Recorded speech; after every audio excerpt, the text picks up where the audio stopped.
صرف تیری استعان ہے۔ اب دیکھیں پروردگار کیا جواب دیتا ہے۔ پروردگار نے جواب دیا ہے، وہ قرآن میں لکھا ہوا ہے، وَاسْتَعِینُوا بِالصَّبْرِ وَالصَّلَاةِ۔ ہم نے کہا تیری استعانت چاہیے، خدا کہہ رہا ہے صبر سے مانگو، صلاۃ سے مانگو۔ صبر کیا ہوتا ہے؟ صبر کسی پتھر کا نام ہے؟ صبر دکھائی دیتا ہے، صبر سنائی دیتا ہے، صبر کو چھوا جا سکتا ہے، صبر کو چکھا جا سکتا ہے۔ تو جب حواس خمسہ کے دائرے میں نہیں آتا تو اسے مدد مانگے کیسے؟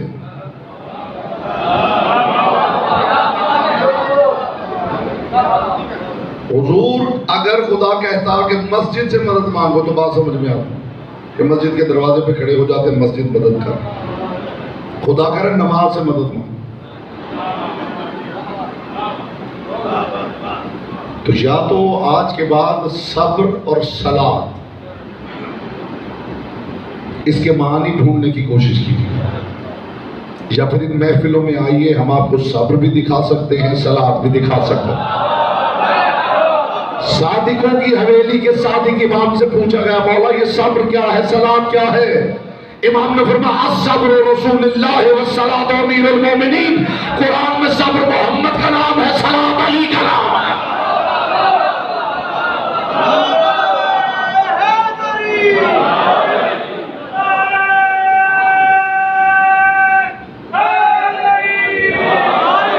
تو دونوں آیتوں کو ملا کے میں بچوں کے لیے ایکویشن بیلنس کرنے لگا۔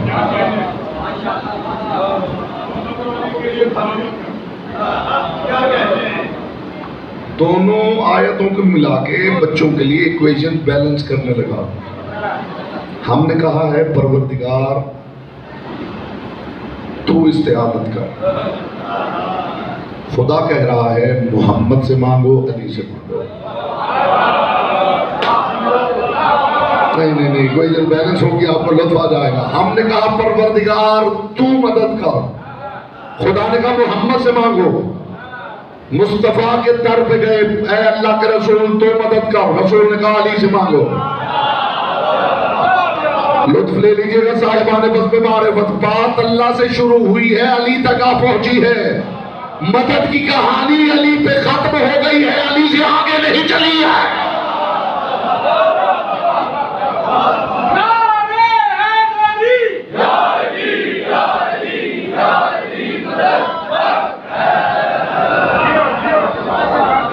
میں اپنے معزز محترم عارفین سامعین سے پوچھنا چاہتا ہوں، آپ تو فرما رہے تھے یہ اللہ کا کلام ہے، تو پھر اللہ کسے کہہ رہا ہے ایاک نعبد و ایاک نستعین؟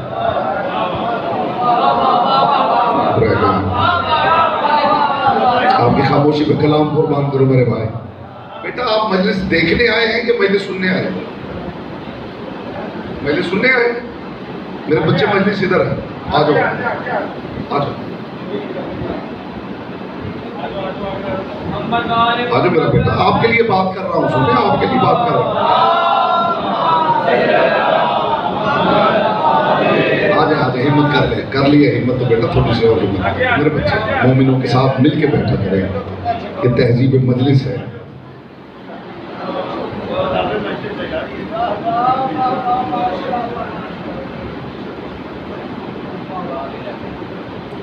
بات در کی اور وہ بھی دیوار کے ساتھ لگ کے۔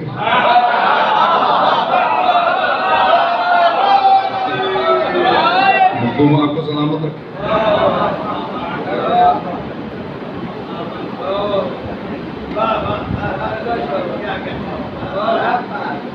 میرا سوال یہ ہے، یہ کلام پروردگار ہے تو خدا کسے کہہ رہا ہے ایاک نعبد و ایاک نستعین؟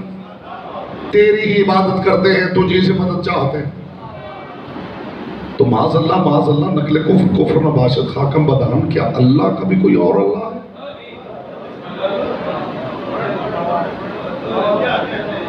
میں سامنے کی بات کر رہا ہوں، پروردگار کا کلام ہے، وہ کہہ رہا ہے ایاک نعبد و ایاک نستعین.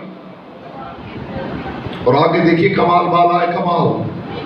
آپ فرما رہے تھے اللہ کا کلام ہے اور اللہ کہہ رہا ہے اہدنا الصراط المستقیم.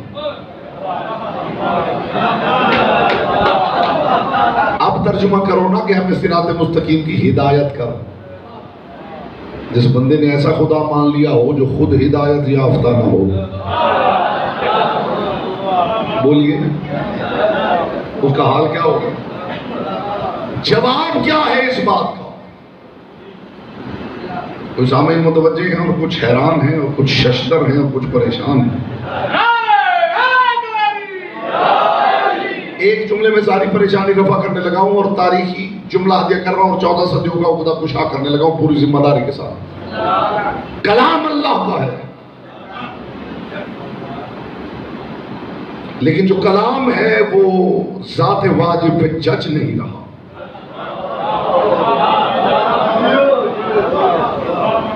اس کا مطلب ہے اصل میں یہ کلام بندے کا ہے جو خدا کی زبان سے نکل رہا ہے.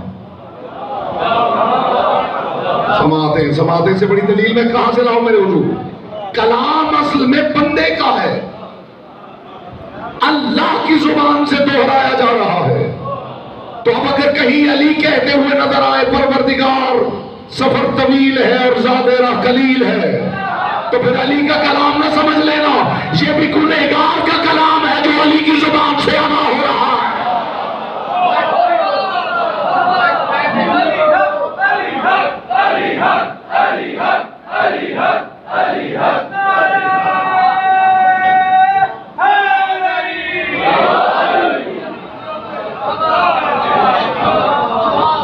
پروردگار معاف کر دے، گنہگار ہیں. پروردگار ذات راہ قلیل ہے اور سفر بڑا طویل ہے. پروردگار کیا کریں گے؟ لوگوں کو دعائے کمیل سمجھ میں نہیں آ رہی. دعائے کمیل سمجھنے کے لیے سورہ حمد سمجھنا ضروری ہے. یہاں بھی بندے کی بات خدا کر رہا ہے اور جہاں بندے کی بات لسان اللہ کر رہا ہے.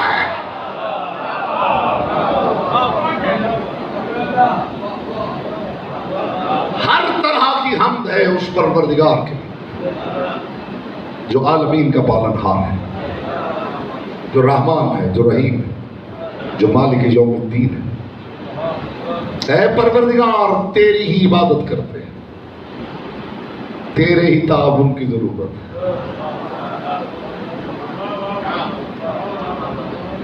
آپ جیسے کہتے ہیں پروردگار تیرے تعاون کی ضرورت ہے، ادھر سے آواز آتی ہے تمہارے تعاون کے لیے محمد بھی ہیں، علی بھی موجود ہے.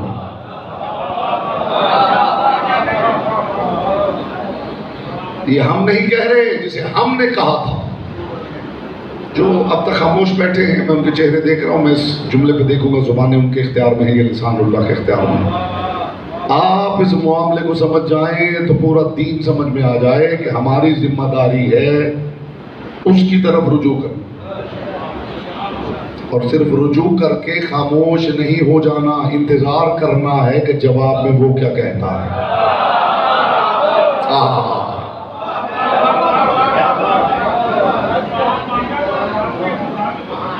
اس سے بہتر مثال میں آپ کو دے نہیں سکتا. مصطفیٰ اور آل مصطفیٰ پہ درود بھیجنا ہے تو خود ہی کیوں نہیں بھیجتے؟ آپ جانتے ہیں میں نے اسی ممبر سے پورا اشرا پڑھا ہے درود پر، لیکن یہ جملہ نہیں کہا. جو بات آپ کر رہا ہوں میں اس اشرے میں، پورے اشرے میں یہ بات میں نے نہیں کی، اس لیے کر رہا ہوں. بات اتنی بڑی، درود بھیجنا ہے آپ نے محمدوں کی حویلی پر.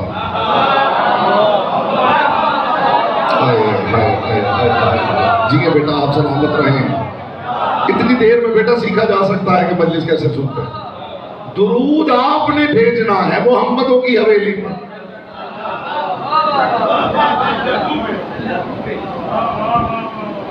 اور کیا کہہ رہے ہیں؟ اللہم صلی علی محمد و آل محمد. پروردگار تو بھیج دے.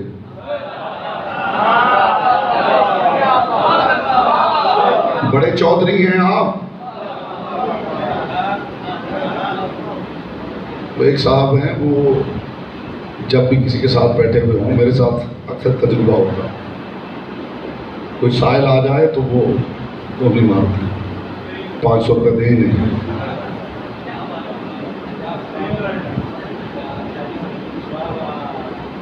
تو وہ ہم نے کبھی بات تو نہیں کی، لیکن اکثر مزاح کے رنگ میں میں کہہ دیتا ہوں کہ آپ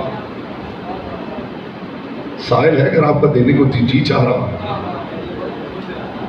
تو جو آپ دے سکتے ہیں وہ دیجیے۔ یہ دوسرے کو کہنے کا مطلب کیسے 100 روپے دو؟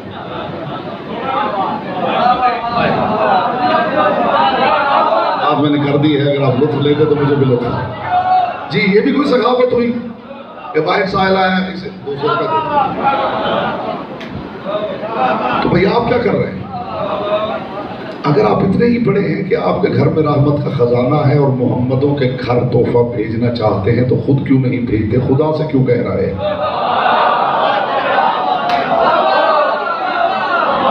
پروردگار تو بھیج، پروردگار تو رحمت اتار۔ کمال دیکھیے، جو میں نے کہا، میں نے جملہ عشرے میں نہیں کہا، وہ ہدیہ کر رہا ہوں، لطف آ جائے گا آپ کو اگر میری بات پہنچ گئی۔ کمال یہ ہے کہ یہ کام صرف آپ نہیں کر رہے، آدم نے بھی درود بھیجنا ہو تو یوں ہی کہتا ہے۔ یہ بات تھی حضور۔ ابراہیم نے بھی محمدوں پہ درود بھیجنا ہو تو ابراہیم کو بھی یہی کہنا پڑتا ہے، اللہم پروردگار تو ان پہ درود بھیج۔ نوح نے درود بھیجنا ہو تو نوح میں بھی ہمت نہیں کہ براہ راست بھیج دے، نوح کے پاس بھی یہی طریقہ ہے، اللہم صلی علی، پروردگار تو ان پہ درود بھیج۔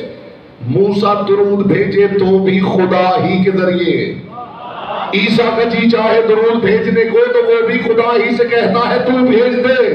تو راز عیاں ہو گیا ہے صاحبان بزم معرفت، امتی سے لے کے نبی تک درود بھیجنے میں اگر خدا ہی سے کہہ رہا ہے تو اس کا مطلب یہ ہے ان پر درود بھیجنا اتنا بڑا کام ہے جسے کرنے کے لیے خدا ہونا ضروری ہے۔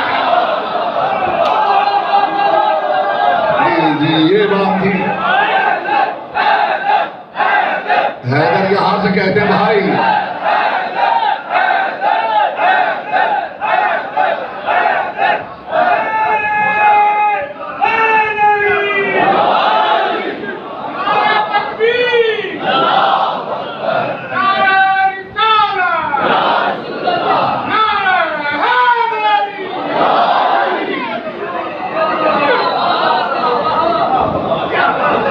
اس کا مطلب ہے امتی کی تو بات رہنے دیجئے۔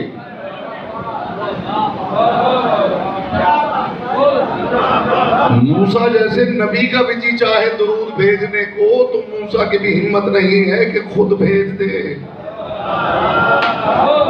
اسے بھی خدا کی بارگاہ میں درخواست کرنی ہوتی ہے، پروردگار تو بھیج دے۔ یعنی کائنات میں وہ بندہ خلق ہی نہیں ہوا جو خود ان کے لیے کچھ بھیج دے۔ نہیں، جملہ میں نے آپ کے باب شعور کے باہر روکا ہے۔ کائنات میں وہ بندہ خلق ہی نہیں ہوا جس کی حیثیت ہو کہ وہ محمدوں کے گھر خود کچھ بھیج دے، تو پھر خبردار قرآن پڑھ کے حسین کو بھیجنے کی ضرورت نہیں ہے، انہیں کچھ بھیجنے کے لیے اللہ ہونا ضروری ہے۔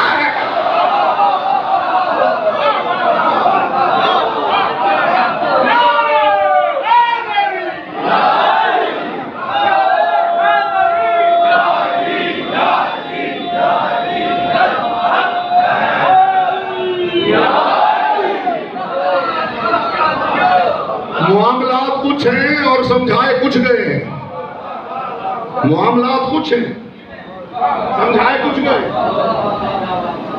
یہ جو ہر کوئی خدا ہی سے کہہ رہا ہے تو مان لیجئے۔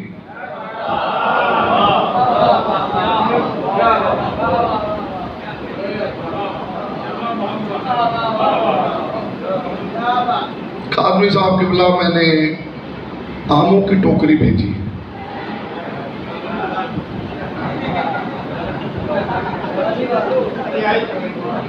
اس کا مطلب کیا ہے؟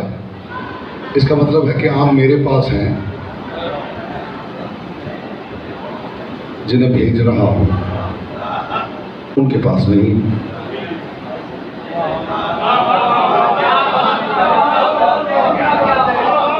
قربان نہ ہو جاؤں حضور اس امت کے مزاج پر کہ جس حویلی کا نام رحمت ہے اس حویلی کو رحمت کا گفٹ بھیجا جا رہا ہے.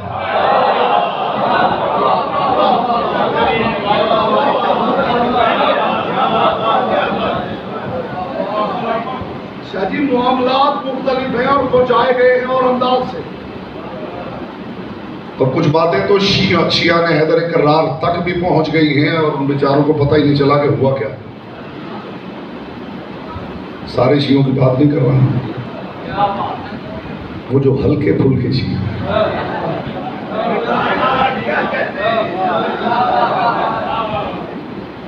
بچے سمجھ گئے ہیں ہلکے پھلکے شیعہ سے مراد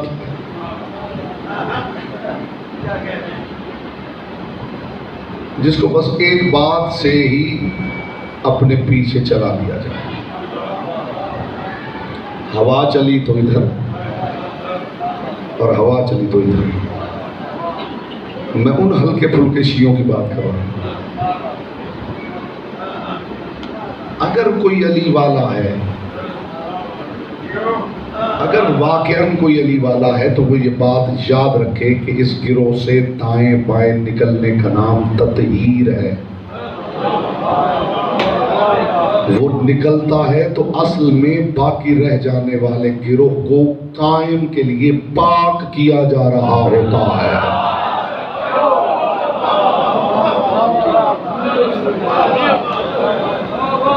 جی میں تو ان سے بڑا متاثر ہوں، کیا کہنے، سبحان اللہ. وہ تو ایسا فلسفہ انہوں نے بیان کیا ہے. انہوں نے کہا کہ جو خدا تو ہے ہی، تو خدا سمجھ میں نہیں آتا تو جہنم سمجھ میں نہیں آتی، تو آخرت سمجھ میں نہیں آتی، تو حوریں سمجھ میں نہیں آتی، تو یہ علی کا معجزہ سمجھ میں نہیں آتا.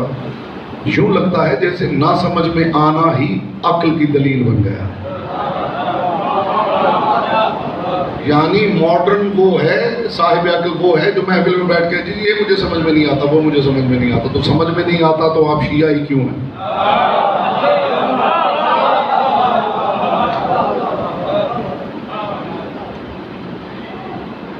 جناب امیر المومنین کو کائنات کے رسول نے کہا تھا کہ یہ مولا ہے، کہا تھا. صدیاں گزر گئی ہیں، اسی بات پہ مطمئن ہیں لوگ کہ جب کائنات کے رسول نے کہہ دیا تو پھر مولا تو ہے. لیجئے عقائد کی تطہیر یہاں سے لے کے جائیں گے. میں پوچھنا چاہتا ہوں کہ اگر خم غدیر میں رسول نہ کہتے کہ علی مولا ہے،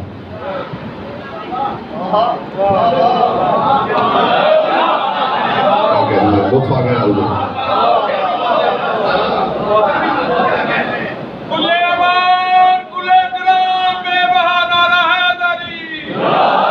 استقبال میں آپ فضائے لاہوتی میں اڑ بھی جائیں گے تو آپ کو حق سماعت آپ کو محسوس ہوگا کہ ہم سے ادا نہیں ہو سکا. آپ کے سامنے مینار نور کھڑا کرنے لگا ہوں ہدایت. میرا سوال یہ ہے اگر خم غدیر میں رسول اعلان نہ کرتے پھر کیا ہو؟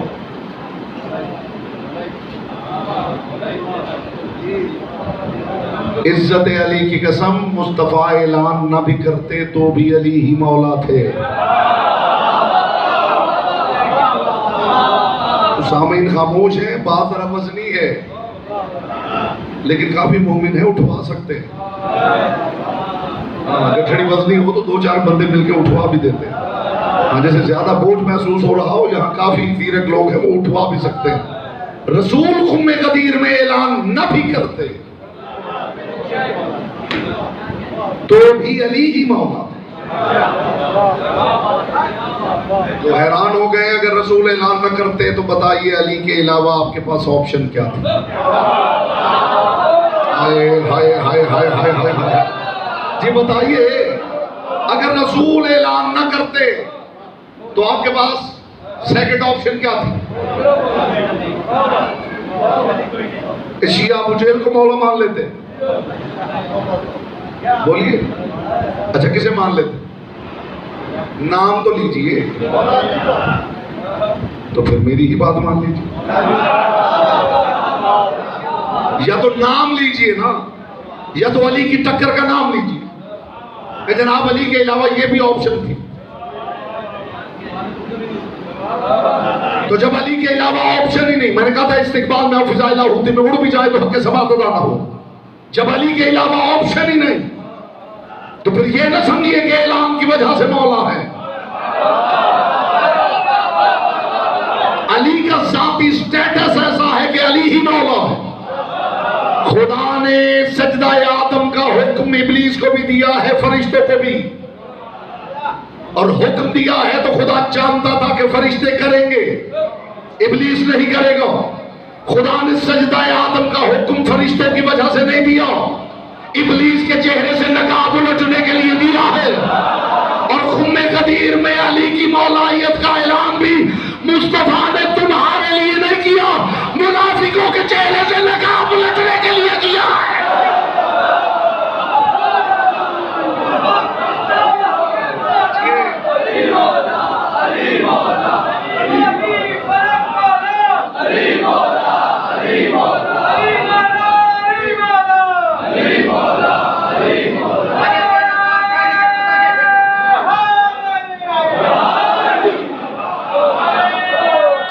علی والوں کے لیے نہیں کیا،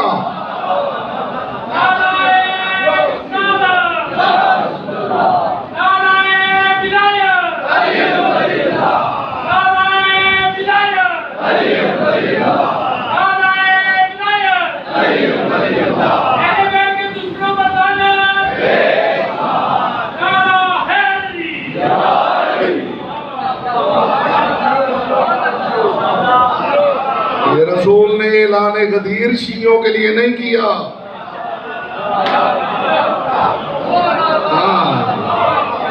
رسول اعلان نہ بھی کرتے تو علی ہی مولا تھے۔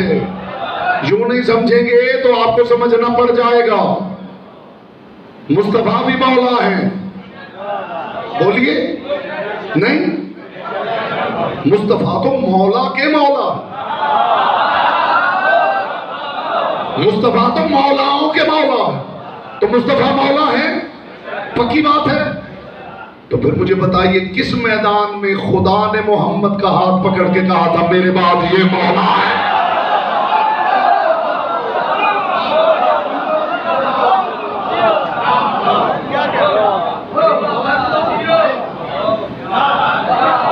اعلان کی وجہ سے نہیں،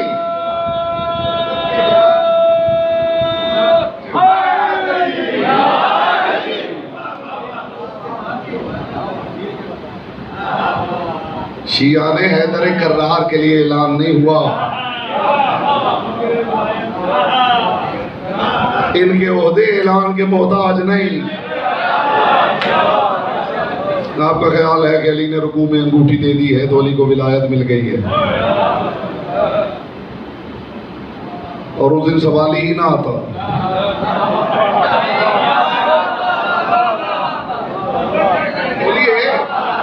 بولیے سوال ہی نہ آتا تو پھر ولی کوئی اور ہوتا۔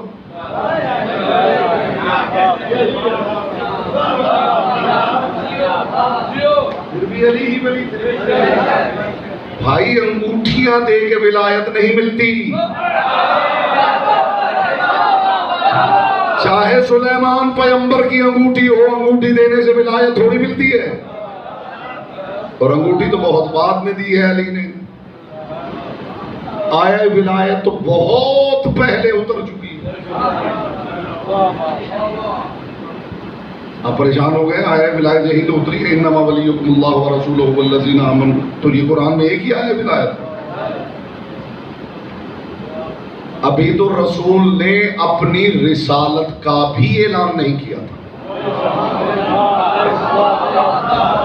میں غلط کہوں مجھے ٹوک دیجیے گا، میں نے آپ کے لیے 10 منٹ اور صرف کیے ہیں۔ ابھی رسول اللہ نے اپنی نبوت و رسالت کا اعلان نہیں کیا تھا۔ دعوت ذوالعشیرہ میں لوگوں کو اکٹھا کیا اور کائنات کے رسول نے فرمایا جئتکم بخیر الدنیا والآخرہ۔ اب مجھے بتائیے ساری گفتگو میں رسول نے کہاں کہا ہے کہ میں اللہ کا رسول بن کے آیا؟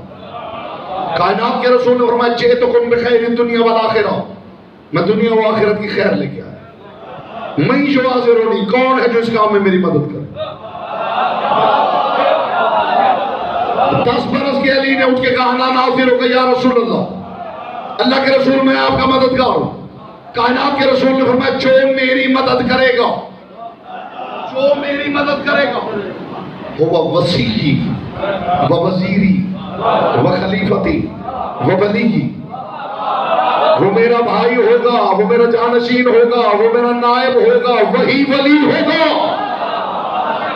10 برس کے علی نے اٹھ کے کہا انا ناصر کا یا رسول اللہ کے رسول میں آپ کا مددگار ہوں۔ کائنات کے رسول نے فرمایا یا علی انت وسیعی و وزیری و خلیفتی و ولی، علی تو میرا بھائی ہے، تو میرا جانشین ہے، تو میرا نائب ہے، تو ولی ہے۔ ابھی بیٹھنے والوں کو بلکہ ان کے فرشتوں کو بھی خبر نہیں کہ مصطفیٰ کیا کہنا چاہ رہے ہیں۔ رسول نے علی کی ولایت ان سے پہلے منوا رکھی ہے۔ غدیر تو بڑی بات کی کہانی ہے۔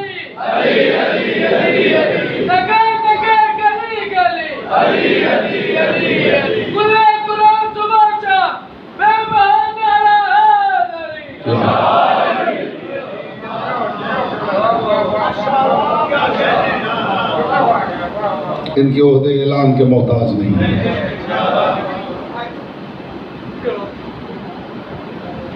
صاحب عہدہ ہوتے ہیں تو اعلان ہوتا ہے، اعلان کی وجہ سے عہدے نہیں ملتے۔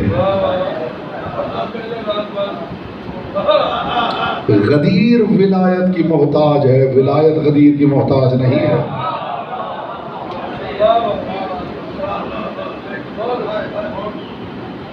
مخدوم کون ہے آپ کو سلامت رکھے۔ آج جنازہ برآمد ہوگا کربلا کے محمد کا۔ آپ کی آوازیں بلند ہو گئی۔ مصطفیٰ کی بیٹی آپ کو لمبی زندگی عطا فرمائے، ہر دکھ تکلیف وہ آپ سے دور رکھے۔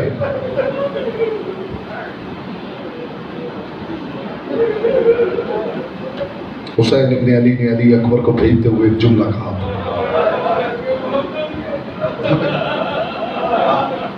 یہ جملہ نہ کسی ذاکر کا ہے، نہ کسی خطیب کا، نہ کسی عالم کا، نہ کسی مفتی کا، فرزند زہرا کی زبان کا جملہ ہے۔ سر سے پاؤں تک رسول اللہ کا امامہ، رسول اللہ کی ابا، رسول اللہ کی نالین، رسول اللہ کی انگشتری، رسول اللہ کا عصا اکبر کے ہاتھ میں دیا حسین۔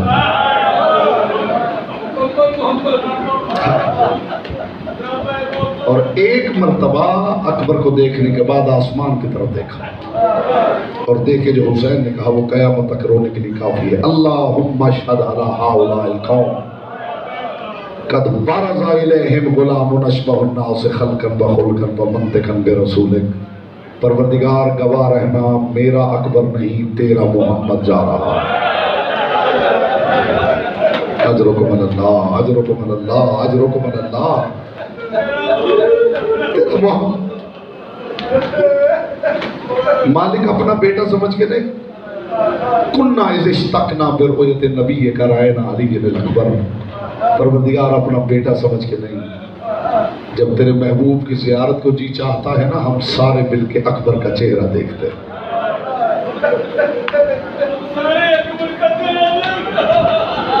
تاریخ نے لکھا ہے کہ علی اکبر کو وسط میں بٹھا لیتے تھے، اہل بیت ارد گرد بیٹھ جاتے تھے، کوئی بات نہیں کرتے تھے، بس سارے ٹک ٹکی بات کے علی اکبر کا چہرہ دیکھتے تھے۔ اکبر تو ہماری حویلی کا محمد ہے، تو رسول کی شبیہ اعظم ہے۔ آغا مہدی لکھنوی نے ایک تحقیق پیش کی ہے، خدا کی قسم اگر بندہ محسوس کر لے ساری زندگی اور کچھ سننے کی ضرورت ہی نہیں۔ جیسے آنسو نصیب نہیں ہوا اس کے لیے دعا کرتے ہوئے کہ مصطفیٰ کی بیٹی اس کی آنکھوں کو آنسوں کی خیرات عطا کرے۔ یہ آغا مہدی لکھنوی کی تحقیق ہے جو آپ کے سامنے رکھنے لگا ہوں۔ وہ فرماتے روز بت شکنی، جس دن بت توڑے گئے ہیں، کائنات کے رسول نے کہا یا علی یہ سارے بت توڑ۔ علی بت توڑ رہے تھے، انہوں نے لکھا 2 بت ایسے تھے، کائنات کے رسول نے فرمایا یا علی نے نہیں توڑنا، انہیں جا کے دفن کرنا ہے۔ علی نے پوچھا یا رسول اللہ ان بتوں میں کیا خاص ہے کہ انہیں توڑنا نہیں انہیں دفن کرنا ہے؟ کائنات کے رسول نے فرمایا یا علی ایک ابراہیم کا بت ہے، ایک اسماعیل کا بت ہے، ماننے والوں نے بعد میں بت بنا کے پوجا شروع کر دی تھی، علی یہ بت ضرور ہے مگر نسبت ابراہیم و اسماعیل کی طرف ہے کہ علی ان بتوں کو توڑو گے تو ابراہیم و اسماعیل کی توہین ہوگی۔ میں سوچتا ہوں کہ تمہارے سچے رسول نے ابراہیم و اسماعیل کی شبیہ کا احترام کیا ہے، تم کیسے مسلمان ہو کہ محمد الرسول اللہ پڑھ کے تم نے محمد کے سینے میں برچھی اتار دی ہے؟ جو یہاں رو نہ سکے وہ سینے پہ ہاتھ مار کے ہائے ضرور کہہ سکتا ہے مصطفیٰ کی بیٹی کو راضی کرنے کے لیے۔ یہ حسین ابن علی نے ہو بہو کربلا میں محمد بنا کے کیوں بھیجا؟ تاکہ قیامت تک پتہ چل جائے کہ یہ جو مصطفیٰ کا کلمہ پڑھنے والے تھے انہوں نے کلمہ پڑھ کے محمد کا حیا نہیں کیا۔ 2 ہستیاں ایسی ہیں جن کے بارے میں تاریخ میں لکھا ہے کہ ان پہ محمد ہونے کا گمان ہوتا تھا، ایک بنت مصطفیٰ، ایک علی اکبر، اور ساتھ یہ لفظ لکھے ہیں کہ دونوں میں فرق یہ تھا کہ اکبر محمد دکھتے تھے، زہرا دکھے بغیر محمد لگتے تھے۔ جہاں بھی علی اکبر آتے تھے ایک مرتبہ آواز بلند ہوتی تھی محمد آ گئے۔ تاریخ نے لکھا کربلا میں بھی جب علی اکبر گھوڑے پہ سوار ہو کے برآمد ہوئے فوج یزید میں ایک ہلچل مچی اور اونچی آواز میں کچھ سپاہیوں نے کہا بھاگو کربلا میں محمد آ گئے۔ حسین ابن علی نے بھیج دیا علی اکبر کو، زہرا کے لال کا پیارا بیٹا۔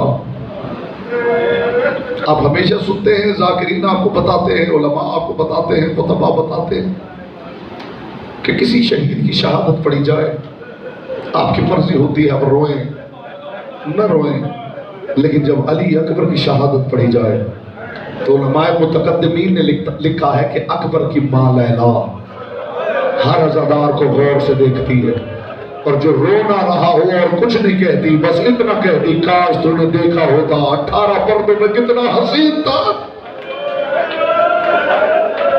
کاش تو نے دیکھا ہوتا میرا اکبر کتنا حسین تھا۔ حسین ابن علی کا محبوب، حسین ابن علی کا پیارا،